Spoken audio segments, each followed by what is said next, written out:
කොහොමද පුංචි ඔයාලට? මම නම් හරිම කාර්ය බහුලයි. මොකද ළඟ එන නත්තලට ගෙදර සරසන්න ගොඩාක් වැඩ තියෙන නිසා. මම මුලින්ම නත්තල් ගස සරසන්න තීරණය කරා. දන්නවද ඇයි අපි මේ නත්තල සමරන්නේ කියලා? දන්නවද?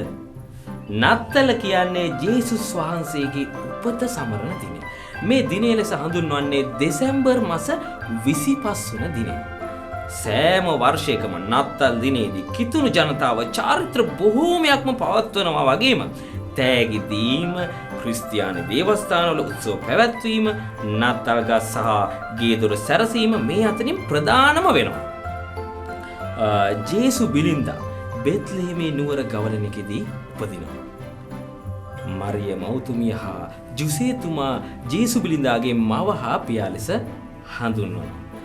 ජේසුස් උප්පත්තිය ගවලනක සිදුවන නිසා නත්තල් කාලෙට අපි ගවලනකුත් නිර්මාණය කරා.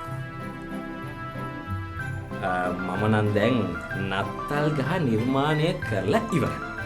නත්තල් සමරන දෙසැම්බර් මාසෙට ගොඩාක් රටවලට හිම වැටෙනවා.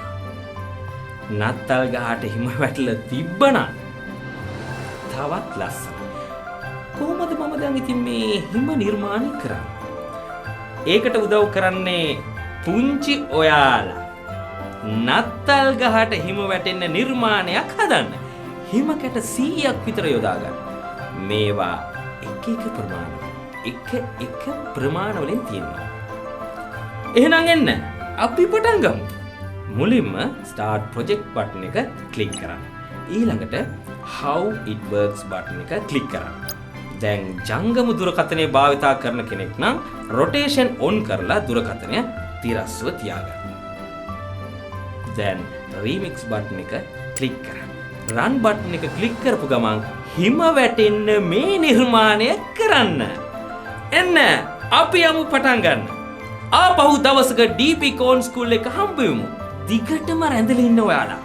ඔයාලා කරන නිර්මාණ මට 076 812 52 44 දුරකථන අංකයට WhatsApp කරන්න. පුංචි යාළුවෝ හැමෝටම සුබම සුබ නත්තලක් වේවා.